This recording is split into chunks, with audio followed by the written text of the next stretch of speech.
The great hall of St. Cloud glittered with candlelight. Musicians played and noble laughter rose to the ceiling. Among them stood Henrietta Anne Stuart, sister of the King of England and wife of the brother of the King of France. She lifted a crystal glass to her lips.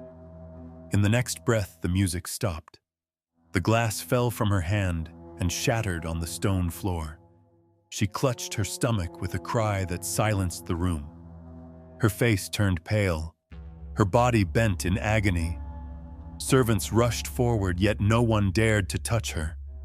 The courtiers stood frozen, as if marble had come to life.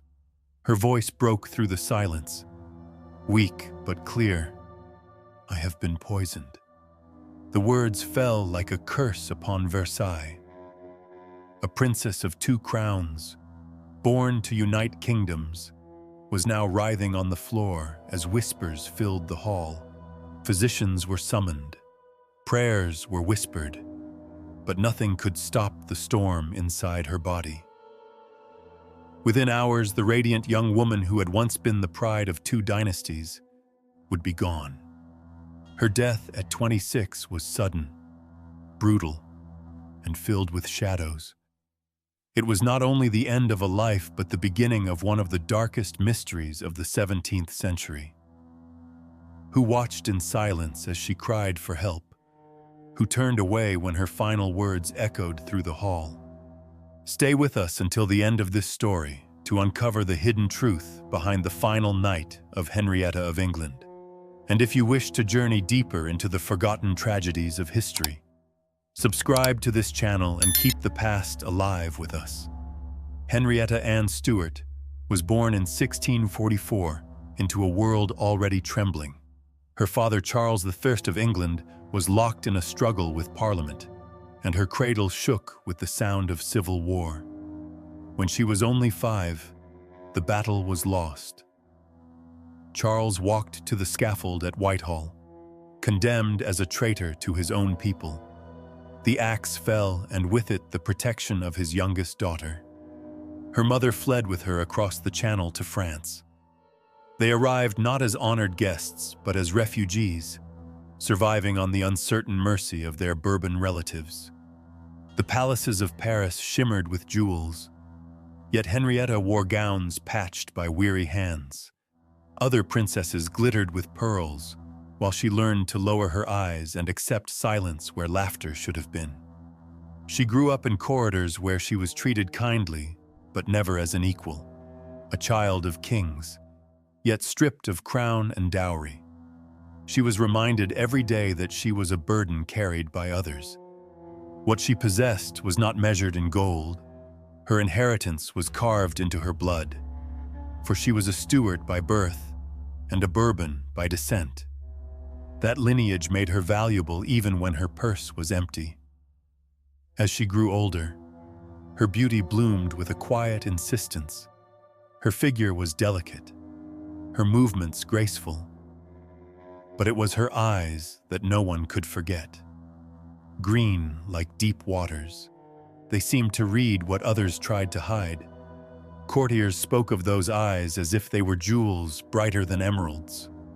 Her mother ensured that poverty did not mean ignorance. Henrietta studied languages, history, and the art of conversation. In gatherings, she often sat in the background. But when she spoke, her words carried a spark that turned heads. She could charm with a smile and disarm with a single clever remark. Even in exile, she began to gather admirers, not for wealth or power, but for her mind and her presence. Years passed and whispers began to change. At first, she was the little girl in patched dresses. Later, she became the young woman whose beauty stirred envy and whose wit invited admiration. The real turning point came in 1660 when her brother Charles reclaimed the throne of England. Overnight, Henrietta's position transformed. She was no longer the daughter of a defeated king. She was the sister of a reigning monarch. In that instant, her value in the eyes of Europe rose beyond measure. Now she was no longer just the poor relation hidden in the corners of palaces. She was a living bond, between two great houses. Ambassadors began to take note of her, and proposals of marriage hovered in the air. Henrietta had survived the years of want with grace, and now she was ready to step into the light. Versailles would soon discover that the girl once dismissed as an exile was destined to become its brightest flame. When Henrietta first entered the glittering world of Versailles, she carried with her the freshness of exile and the allure of mystery. She was young, graceful, and her eyes caught the light like green fire. Louis XIV, already surrounded by the splendor of his court, found himself drawn to her. He lingered at her side during gatherings, and the court whispered of glances that lasted too long. Versailles, built on rumor as much as on marble, quickly filled with talk of a forbidden closeness between the king and his cousin. For a moment, it seemed as if Henrietta could hold the attention of the most powerful man in Europe. But power cannot afford scandal. Louis XIV understood that whispers of affection toward the sister of the English king could poison delicate alliances. The gossip had to be silenced, and Henrietta could not remain only as an admired beauty at court. She had to be placed into a role that served both the Bourbon dynasty and the Stuart restoration. The answer came in the form of marriage. Henrietta was given to Philippe, Duke of Orléans, the only brother of the king. The union promised to bind two great houses more tightly together, and it diverted suspicion away from the Sun King. The ceremony was celebrated with glittering splendor, as if to prove that politics had triumphed over rumor. Yet beneath the golden arches of the chapel, Henrietta felt the weight of duty more than the joy of love. Philippe was known for his flamboyance and for his love of male companions. He valued luxury, jewels, and the adoration of his circle. To him, Henrietta was not a partner, but a rival for attention. Every compliment she received, every look cast her way, was an insult in his eyes. Her beauty that once enchanted Versailles became the spark of his resentment. His jealousy was sharp and constant, and his cruelty grew with each passing season. Still, Henrietta did not fade. She played her role with dignity, winning admiration from ambassadors who recognized her intelligence and charm. Her brother in England entrusted her with letters and confidences, aware that she could open doors in France that others could not. She had become more than a wife in a hostile household. She had become a bridge across the channel. But the foundation of that bridge was cracking. Louis XIV turned his public affections toward Louise de la Vallière, a lady who had once attended Henrietta. Versailles rejoiced in a new scandal, and Henrietta found herself humiliated once again. For Philippe, it was proof that his wife was a source of endless gossip, a woman whose presence was a constant wound to his pride. Henrietta had risen from the shadows of exile to stand in the full light of European power. Yet that very light blinded those around her. The marriage meant to silence rumors had only birthed deeper jealousies. And in the mirrored halls of Versailles, every look, every whisper, and every silence was preparing her for a descent she could not escape. Versailles glittered with music and firelight. Yet for Henrietta, every mirror now felt like a watchful eye. She had once walked through those gilded halls as a figure of grace, admired for her beauty and her wit. Now she moved as though under guard, every whisper trailing behind her like smoke. The questions never ceased. Were her children truly the blood of her husband? Could she be trusted when her influence stretched far beyond the walls of her household? Philippe gave no shelter. His pride could not bear the radiance of a wife who shone brighter than himself. His insults cut her in public. His silences pierced her in private. And beside him stood Chevalier de Lorraine, not simply a companion, but a lover who held his ear and his heart. Lorraine felt threatened by Henrietta. for her presence dimmed his hold on Philippe. In his whispers, he painted her beauty as deceit, her diplomacy as betrayal, until Philippe no longer saw a wife but a rival whose fall would restore his own worth. Henrietta, meanwhile, reached the height of her political power. She had crossed the Channel and returned carrying the Treaty of Dover, a secret agreement that tied England and France in bonds of gold and arms.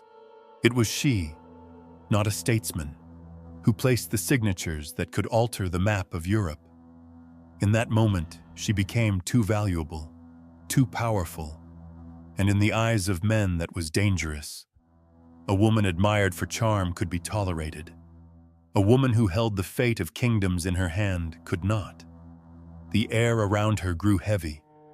Courtiers who once smiled at her brilliance now turned away. Servants avoided her gaze. Conversations ended when she entered a room. Even the Sun King, who had once lingered near her with warmth, looked upon her with a new distance. His silence told her more than words. He respected her value, yet he feared the scandal her presence continued to invite. Henrietta felt the walls tighten. Every step was shadowed. She wrote to her brother of her fear, of the eyes that followed her, of the sense that her life was no longer her own. She understood that her triumph in diplomacy had made her a prisoner of politics. Versailles, once her stage, had become her cage, and within that cage, enemies moved unseen, preparing for the moment when silence would speak louder than any voice. The glow of St. Cloud could not hide the shadows that gathered around Henrietta. Nights grew longer and heavier. She lay awake staring at the ceiling, listening to the faint echo of footsteps beyond her chamber. What once had been the sounds of a bustling household now felt like the pacing of unseen guards. Her most trusted servants disappeared one by one. No farewell, no explanation, only silence. In their place came strangers who bowed stiffly and avoided her eyes. She sensed that they were not there to serve but to observe. Even in her own rooms, she no longer felt alone. She continued to write to her brother across the Channel, telling him of her unease in careful words that revealed more in what was left unsaid. Yet even those letters betrayed her. She noticed the cracked seal, the faint mark of another hand before the message left France. Her words, once meant only for Charles, were now prey to eyes that sought to twist them. One night, as the palace slept, a folded paper slid under her door. The handwriting was rushed and uneven, as if penned in fear. It carried only a few lines. "Do not drink. Be watchful. They are near." Henrietta held the note in trembling hands while the candle sputtered beside her. It was not rumor now. It was warning. From that moment, every cup, every plate, every flask of water became an object of dread. Her body began to mirror the fear in her mind. She suffered from waves of nausea, sudden weakness, and restless nights where her heart raced as though she had been running through corridors that never ended. Her reflection in the mirror grew paler. The luster of her eyes remained, but they were haunted, as if she were already seeing her fate before it arrived. Even small gestures unsettled her. A smile from a courtier carried the weight of mockery. A kind word sounded like pity. The air of Versailles and St. Cloud, once filled with music, now pressed on her chest like a heavy stone. She felt not only isolated, but hunted. Still, she carried herself with dignity in public. At feasts, she smiled. At councils, she spoke with calm. But once alone, she pressed her hands together in silent prayer. She whispered for strength, for protection, for mercy. Each night ended with her lighting a candle beside her bed. Not for comfort, but as a fragile barrier against the darkness that seemed to press through the walls. The decline was not sudden. It was a slow unraveling, a steady erosion of body and spirit. Yet Henrietta sensed that the end would not be slow. Something was approaching, swift and merciless, and no prayer or warning note could hold it back. The night before the feast, Henrietta felt a sharp ache twist through her stomach. Fear gripped her and she sent for a physician. He arrived with the calm detachment of a man already certain of his words. He pressed her wrist, asked a few questions, then assured her that it was nothing serious. A minor inflammation of the bowels, he said. A discomfort that would pass with rest. His voice was gentle, yet to Henrietta it felt rehearsed, as though the script had been written before he entered the room.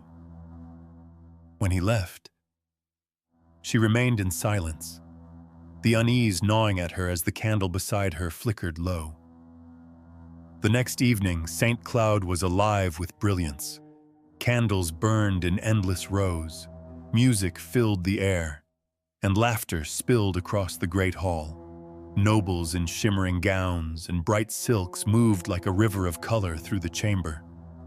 Henrietta entered among them with her delicate step, pale from the night before but still radiant, her eyes carrying a glimmer that drew every gaze.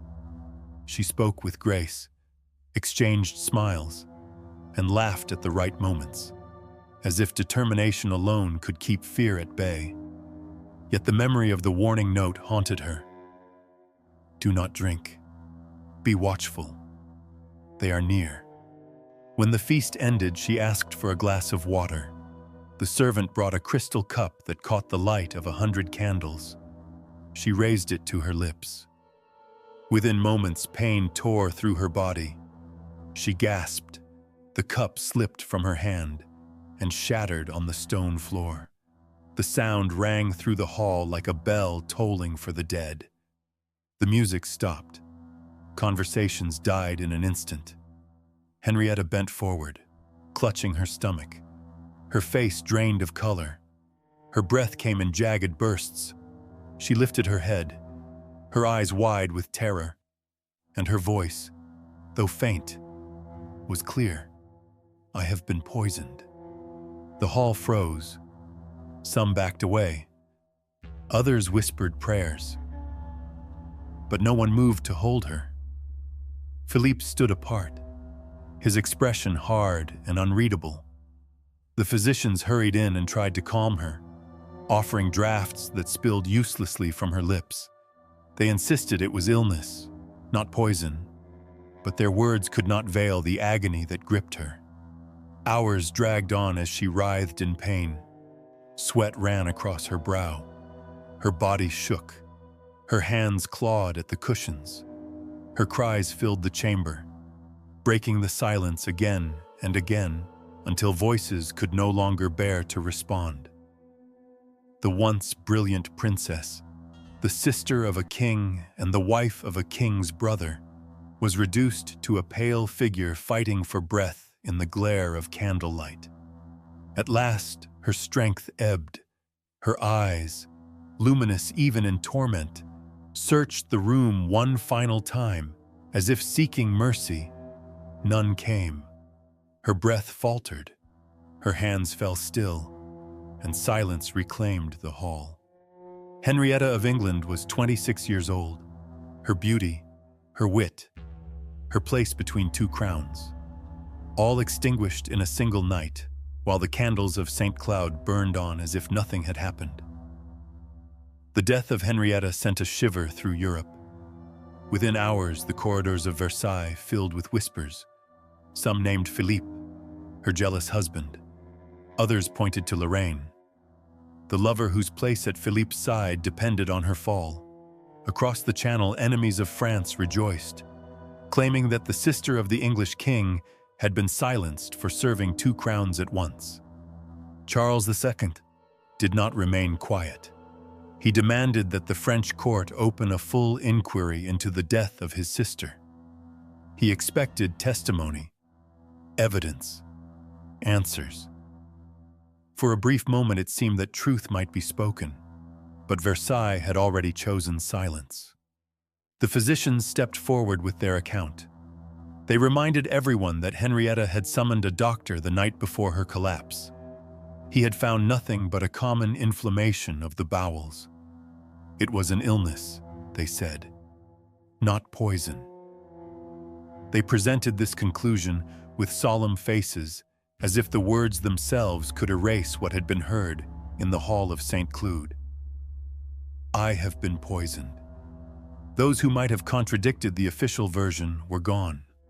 Servants who had seen her fall disappeared from the palace. Friends who might have spoken remembered only fragments.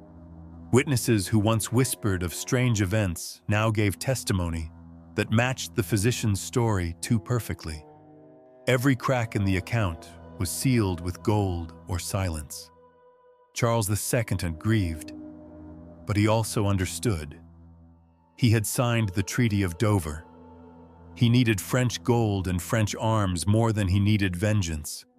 His sister was dead. His kingdom was alive. In the cruel arithmetic of power, the living outweighed the lost. He accepted the explanation of illness, though his heart told him otherwise. So the tale of poison became the tale of inflamed bowels. A lie dressed as medicine, a curtain pulled across a crime. Versailles continued to glitter, but behind the mirrors the truth remained buried. Who gained from her death? Philippe no longer lived in the shadow of a wife whose beauty and influence eclipsed him. Lorraine tightened his hold over the Duke.